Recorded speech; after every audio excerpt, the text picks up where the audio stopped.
The first characteristic of a love avoidant is that they avoid intimacy within the relationship because they're seeking intensity outside of the relationship. Number two is they're very resistant to professional help. Number three, they're very poor at communicating. Number four, they're hyper self-dependent. They're controlling and critical, very secretive about who they are and what they're doing. And finally, they limit their physical affection. Now let's dive a little bit deeper into each one of these. So starting with avoiding intimacy in the relationship by creating intensity outside of it. Unfortunately, in our culture, most people, when they teach about codependence, they only teach about what I call, or Pia Melody calls, the falsely disempowered. This is the typical really clingy, needy, type of codependent that we all think of. Unfortunately, most people that teach codependence are completely unaware there's a polar opposite side to codependence, the falsely empowered. Now, what's so sad and heartbreaking is the falsely empowered are what we as a culture think as successful.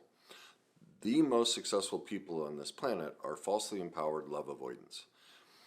They are chasing outside intensity, and not always, but it typically has split along roles. You're seeing women kind of move in this other direction with the change in society, but men primarily, their outside intensity has been their career, their hobbies, affairs, and addiction. Something is always more important than the relationship. Women primarily have gotten sick and hurt. They've used illness and disease because, let's face it, if I'm sick or hurt, I don't have to be present in the relationship. Now, I know that sounds crazy, and we would never want to say somebody's trying to make themselves sick or hurt, but we know that most illnesses are subconsciously, meaning the person is not aware, psychosomatic. And it's because of the trauma that created this avoidant that they're sick and hurt. The fear of intimacy, this is a defense mechanism. I know that just sounds crazy, but it's been overwhelmingly proved that this is common, all right? The other way women primarily, it's not always, but primarily, they'll overattach to their pets. You see that a lot on dating profiles, that the first thing a woman mentions is their dogs, their cats, like everything's about their pets. Well, that lets you know if you're going to date this person that you're going to be this woman's mistress, like they're in a primary relationship with their animal. That's okay. I mean, maybe you like that. I'm not judging it. I'm just saying that's an avoidance. That the intensity is around the animal, all right? Children is another one. Like, how could you ever disparage a mom or dad who, seemingly makes their child a priority? Well, there's over-attachment, enmeshment, helicopter parenting, all these less than perfect styles of parenting that look kind and loving, but they're very codependent, and they're part of the love avoidant, creating intensity outside of it. So the characteristic, the key component to number one of avoiding intimacy is that something outside of the relationship is always more important. And you see that the defense is these are all very difficult things to confront your partner on. Like, whether it's a male or female, they're working 70, 80 hours a week. Like, how can you argue with someone who's putting bread on the table and paying for the private schools and the wonderful trips and dinners you go on? That's hard to go. You're an avoidant. You're avoiding intimacy.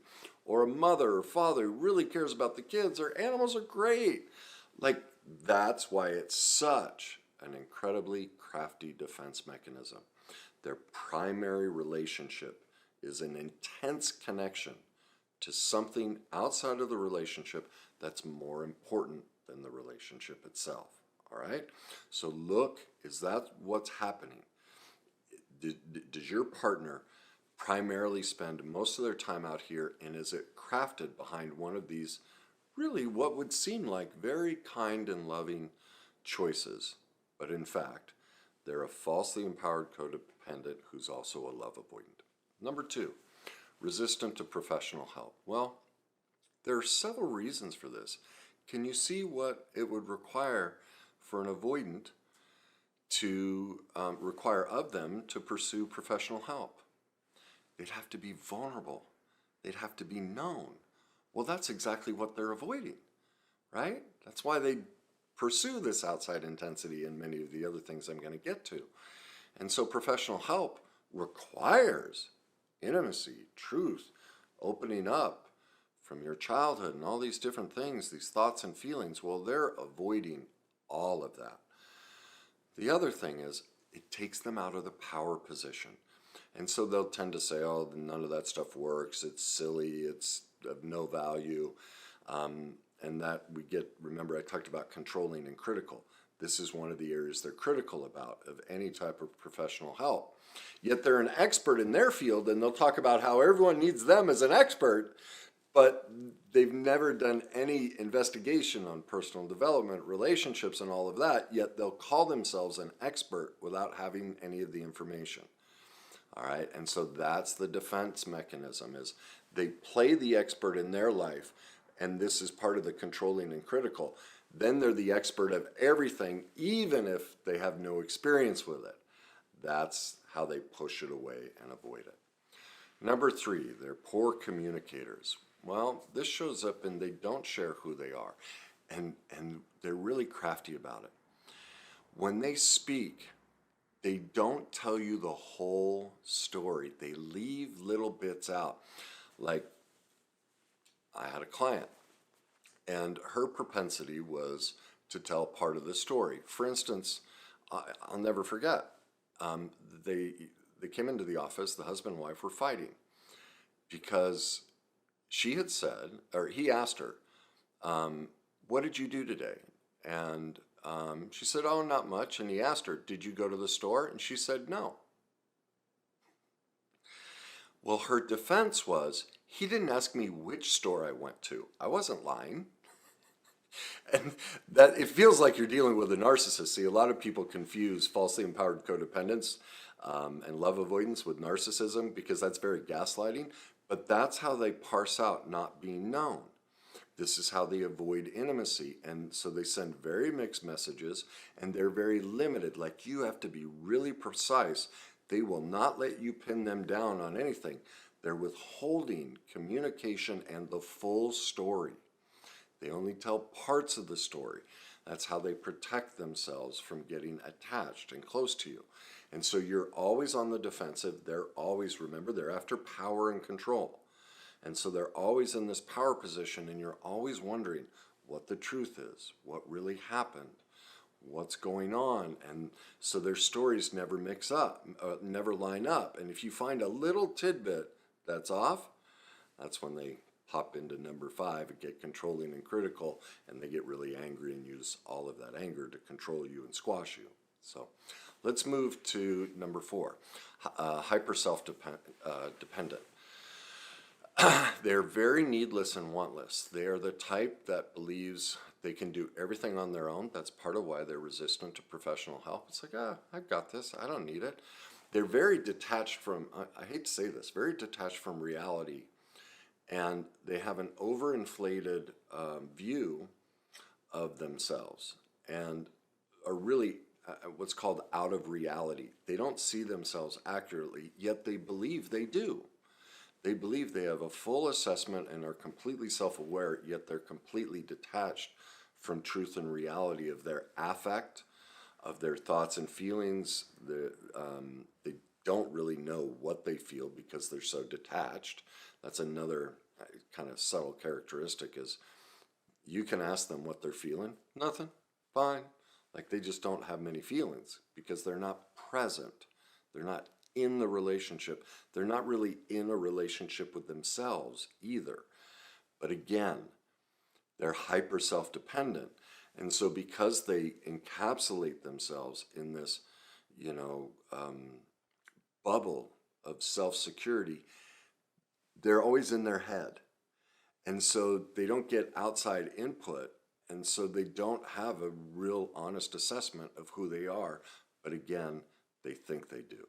And so they won't depend on anyone. They won't ask for help.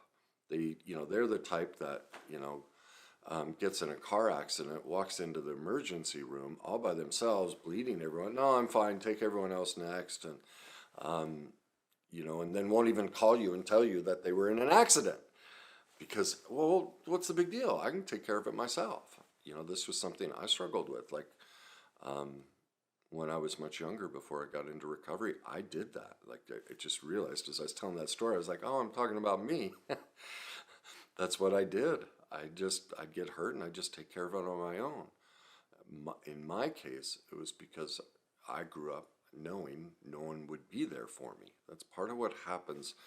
What's underneath that avoidance is really severe abandonment. And that's why they don't, well, they've also had the emotional life sucked out of them, so they're afraid of it. But if a parent depends on you so much emotionally, that's also a severe abandoning because the parent's job is to be there for them, but they weren't. So underneath this avoidant, while it seems they're cold and distant, actually they're really craving deep intimacy. They just don't know how. It's too scary for them. All right. Number 5, controlling and critical. This shows up in your suggestion for getting outside help. They'll find fault. Any critique of the relationship or about them, they will spin that and really control you and critique you. And this is where they can use, anger. They can say no just out of spite. They always have to have that superior power position. And so any type of request for them to look at themselves or join in a situation or get evaluated by anyone else's perspective, they will have a severe wall around that and defend themselves to the death, basically, to avoid that. They have to stay in this power position.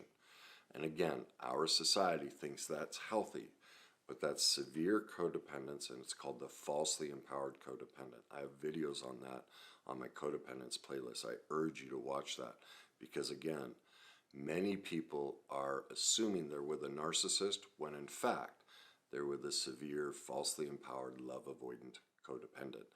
And they look very similar, but they're not, okay? They're also very secretive. Now, this again goes back to their communication. They don't share the full story. And they always have some sort of life away from you that you don't know about. They tell you tidbits, but then you end up at a party, say they have an outside activity, whether it's their career, whether it's a hobby, and you show up and all of a sudden you start hearing all these stories and you're like, why didn't you tell me about that? Boom, controlling and critical. What do you mean? I'd tell you everything. Well, it just didn't matter.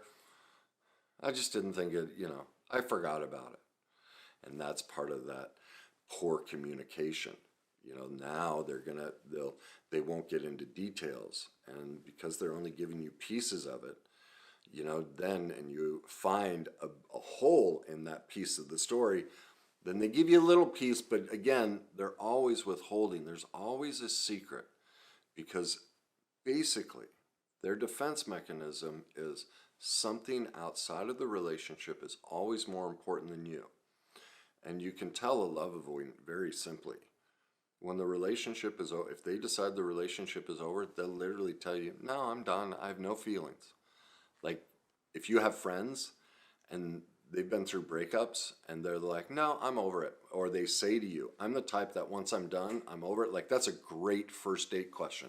So what about your last relationship? How did that go when you broke up? Oh, I was over it right away. Boom. You're dealing with a severe love avoidant because someone who's over it that quickly means they were never in it.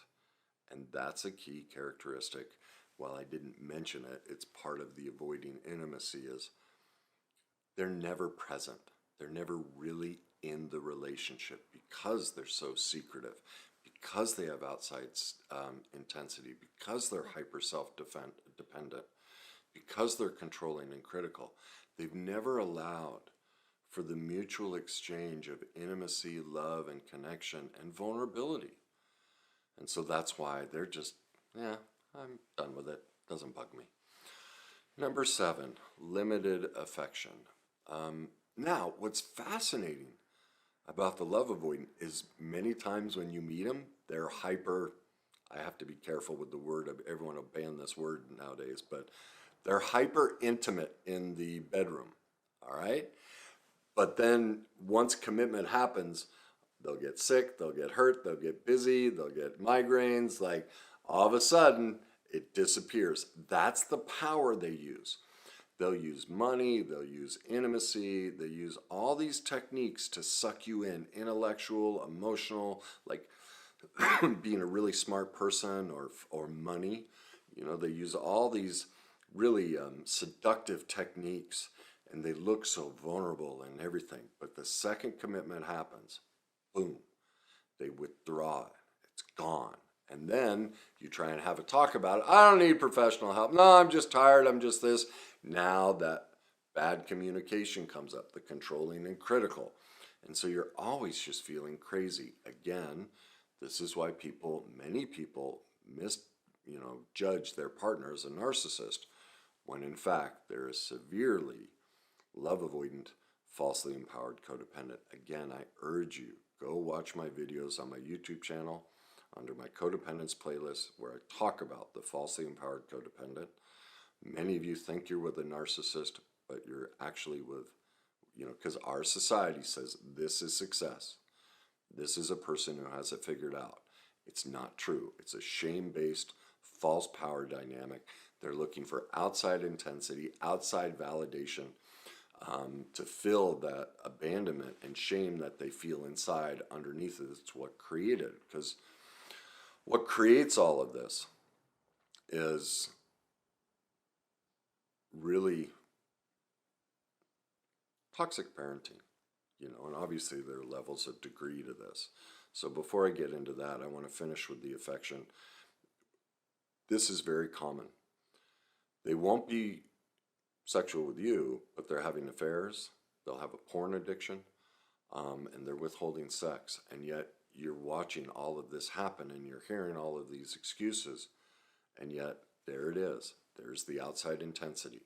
And that's the thing. There's always, whether it's addiction, whether it's work, whether it's hobbies, whether it's illness, whether it's pets, whether it's children, there's always something that they can distance themselves and chase and limit their affection intellectually, emotionally, spiritually, and physically. Okay?